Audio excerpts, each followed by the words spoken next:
Whether you're looking for a Chevy car, truck, or SUV, go see my friends at Apple Chevy in Tinley Park. With over 500 new and used vehicles in stock, they have what you're looking for and at the lowest price possible. Go to applechevy.com. Well, stepping into the studio, we are pleased and proud. This is I always like to say super celebrities. This guy really is a super celebrity right here. Definitely is. Yeah, Aaron Sorkin, one of the Academy Award winner, one of the great writers, and I would say, Aaron, one of the great thinkers in show business. And I hate to even call it show business because between all the things you've done, from A Few Good Men through Newsroom to this new film that we're about to talk about, to me, you're fascinated, obviously, with how people know what they know, right?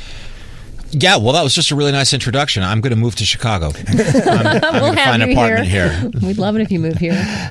But it seems like that's the what do we know and telling both sides of a story, which is, I think, the most amazing stuff. If you go back to Colonel Jessup, right, from A Few Good Men, and you wanted to tell that side, that speech that he makes, people go, my God, he's right. You do need people like him. Yeah, that was really satisfying when he would give that speech, and people would say, God, he's got a point. I love both sides of the argument. First of all, if you have one strong person and one straw man, there's not going to be much drama there. So you want to build up both sides. And I don't care that, when I pose a question, I don't care that much about the answer, just that it's an interesting question and you can look at it from both sides. By the way, sometimes there's more than two sides. Sometimes there's 3 or 5 or 10. Richard Roper is, of course, with us as well, and let's talk about this new film, because there's a ton of buzz. Steve Jobs, it's a biopic and stuff, right? Writing a story about a guy that was so well known, and especially by fans, right? I mean, those may I use the term tech geeks? They were super fans, the cult for of sure. Steve, and this is I think the 6th movie, right? Already that we've had. It is, and in fact, there's going to be an opera. The Santa Fe Opera has just commissioned an opera about Steve Jobs that'll be out in 2017. But here's the thing: this isn't a biopic. The traditional cradle to grave structure where you land on the character's greatest hits along the way. This isn't it. It doesn't cover his childhood. What it is, the entire movie is just 3 scenes. 3 scenes that are each in real time. Real time means that 40 minutes for you in the audience is the same as 40 minutes for the characters on the screen. And they each of the 3 scenes take place in the moments backstage leading up to one of his product launches. And through those scenes, we just dramatize the friction that he had in his life with 5 different people, including his eldest daughter, including Woz, including John Scully, who was his boss for a while. We got to know Steve a little bit. Yeah, it's a fascinating structure, Aaron, and a daring one. And first of all, thank you for not doing the traditional biopic, because if I sit through one more movie where we start off with the sepia tone image of the kid having that moment in the store where that's exactly, you'll never learn how to be a calculator, that'll never happen in this lifetime, and all that. It's funny, but that's the example you just gave is exactly what I was thinking I didn't want to do. That everybody's going to be coming into this movie expecting to see a little boy and his father looking into an electronics store. He'll have some kind of early failure, and then he's going to meet a guy, and what's your name? I'm Steve Wozniak.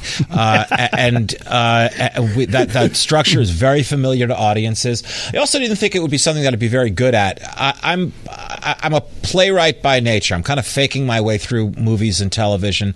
And, when you bring home a new puppy, they tell you to get a crate that's just big enough for the puppy to be able to turn around in, but no bigger, because they like that sense of security. Right.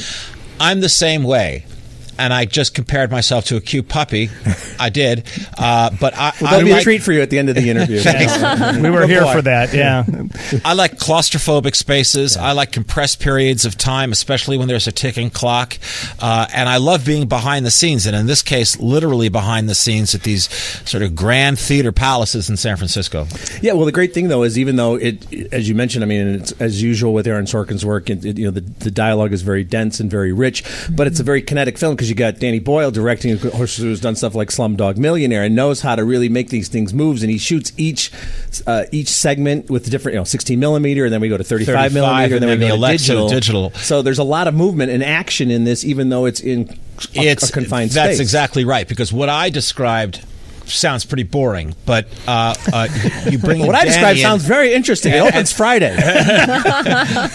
you bring in Danny, who's a visual master, our editor Elliot Graham, the composer, and it looks like a jailbreak. It's like a bank robbery. Right. The whole thing. There's just a lot of, you said, kinetic excitement to it. People feel so strongly about Steve Jobs, and they hail him as a hero and a god in some ways. He transformed communication for us. I mean, there had to be so much. Well, I want to ask: was there any pressure to you knew how you portrayed him? The man in this movie, it was going to be criticized and loved and picked apart, and everyone's going to look at it. Yeah, there's something really liberating when you finally come to grips with the fact that you're going to write something and there are going to be people who are going to hate it. Nobody is going to love it. Nobody's going to love it. Plenty of people love it. I mean, not everybody is going to love it. But here's the thing: there are people now. The movie's only opened in 4 theaters right now, 2 in New York and 2 in Los Angeles. It'll open in some more theaters this coming Friday, and then it opens wide a week after that on the 26th. But people who haven't seen it are assuming that it's something that it's not. So if you go online, you'll see Samsung owners who hate iPhone owners saying, God, another movie that's just celebrating Steve Jobs, and you kind of want to yell at your computer screen. It's not that movie. It's not anything you've seen before. Well, it's interesting too because there's been some criticism from Steve Jobs' widow and Tim Cook, who's now the head of Apple, and they're obviously protecting someone they loved very dearly, but people who they've not seen the movie, as far as I know, right? Yeah, it's important to note that Laureen, Mrs. Jobs, Tim Cook, the current CEO of Apple, Johnny Ive, who's very close to Steve Jobs, and the chief designer there, have had some words to say about the movie. None of them have seen the movie. However, the people close to Steve Jobs who have seen the movie, Steve Wozniak, Andy Hertzfeld, Joanna Hoffman, Andrea Cunningham, his publicist, the people close to Steve who have seen the movie say just the opposite, that something has been captured in this film that they haven't seen before in the other films, and that really makes them feel that Steve is up there. Didn't Probably Steve has a lot to Wozniak- do, I'm sorry, with Michael Fassbender gives an extraordinary performance. Right, Yeah. but Wozniak said something to you about this, didn't he? About how you wrote him? Listen, Woz has been very complimentary, but here's a pretty good example of fiction versus reality. There's a scene in the third act between Woz, who's played by Seth Rogen in the movie, and Steve, who's played by Michael Fassbender, where Woz says some things to Steve that have been building up for years. Woz never said those things, and he says that he would never be able to say those things. He's just not the kind of person who could say those things. But I knew that he felt those things. It was pretty clear after spending hours and hours with Woz that he felt those things. So I had him say those things. And I'm comfortable as an artist doing a painting as opposed to a photograph, and that's what this is. That these, like I said, it's 3 acts that are in real time, and in each of them, Steve confronts the same 5 people over and over. Once in 1984 before the Mac launch, once in 1988 before the launch of his new company Next, and once 10 years later in 1998 with his return to Apple. Obviously, Steve didn't have confrontations with the same 5 people 40 minutes before each one of his product launches.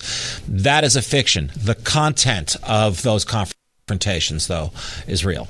Well, we've all the people here. Anna worked as a television reporter and anchor for years and years, and Rose been behind the camera, in front of the cameras. The same thing with Newsroom, and we were all 3 like groupies for that show. Love because Newsroom. A lot of really it, nice. A lot of it was, God, I wish I had said that when the executive producer would kill a story, or when a reporter would come in and say, "We got to run with this." I mean, and a lot of, I think your greatest writing is people saying, like, "I wish I'd said that," and I believe Steve's own daughter has said the same thing about some of the things that's she said. right. It was really interesting. I got to spend a lot of time with Lisa Brennan Jobs, Steve's eldest daughter.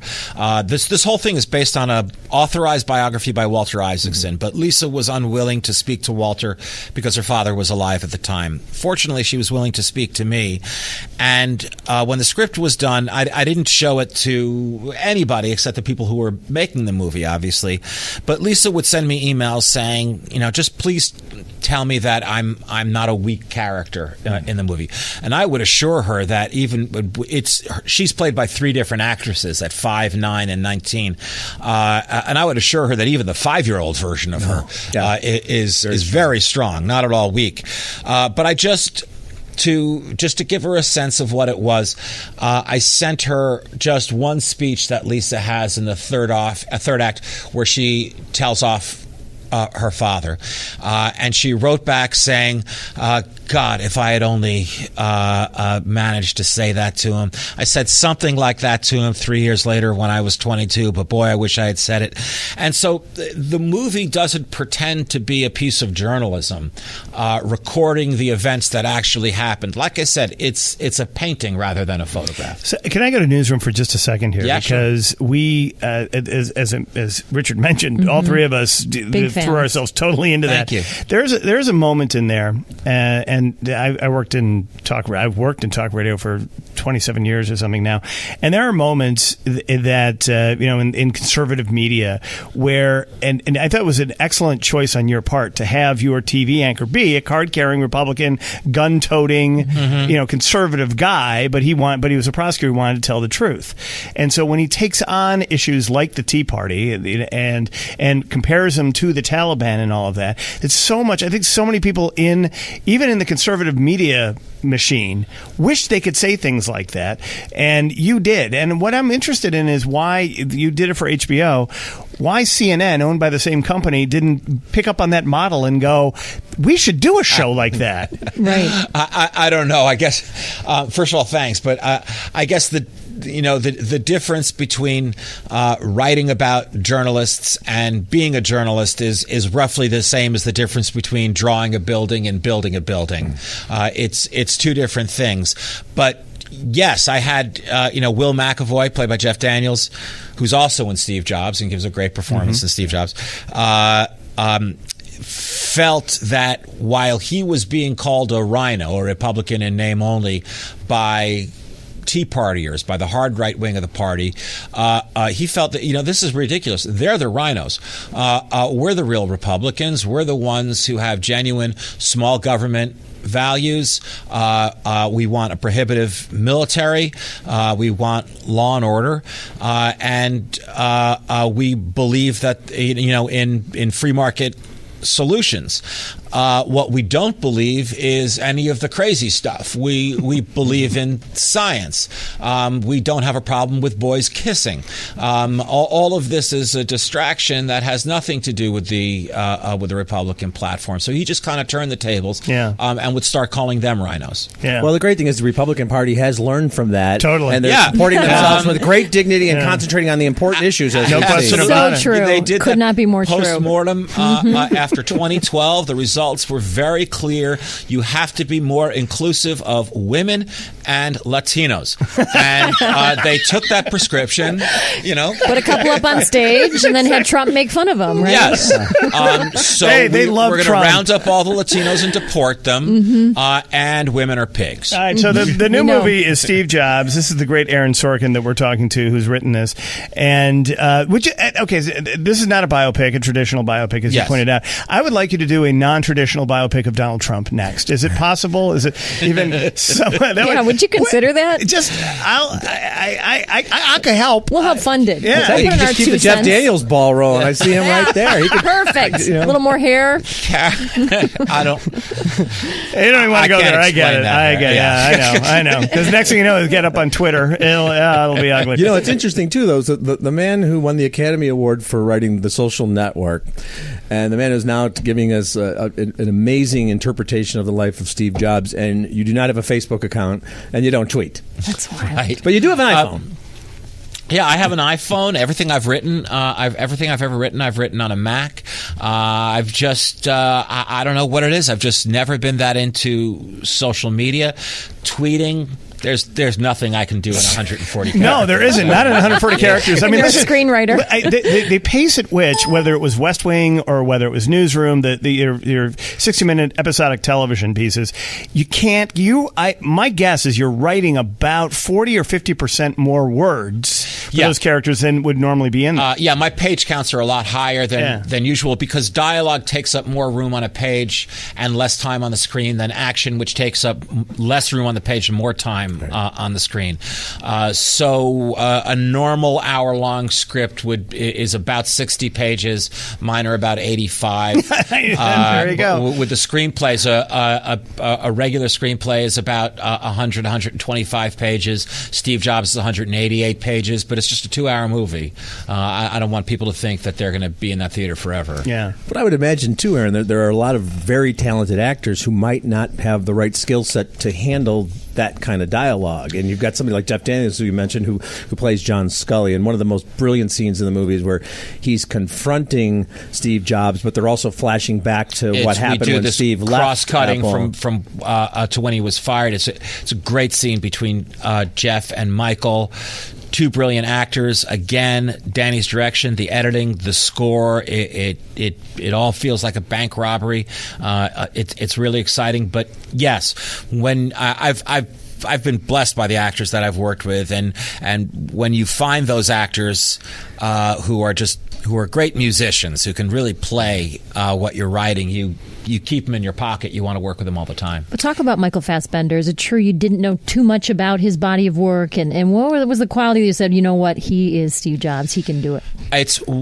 What happened was I was the only person in the world who had not seen a Michael Fassbender movie. I managed to miss every one of them, from 12 Years a Slave to Shame to X-Men, everything. Mm-hmm. So when Danny Boyle, the director, said, I want Michael Fassbender, I needed to educate myself. My first reaction was no. But then I had the casting director just send me, all of Michael's stuff. I spent a great weekend watching all of Michael's movies, and then I was leading the Michael Fassbender parade. Wow. And there was some concern out there before the movie came out, not from us, from the people who populate message boards on the internet that Michael doesn't resemble Steve Jobs at all. We were never looking for a physical impersonation of anybody in this movie. Yeah. We don't use prosthetic makeup or anything like that.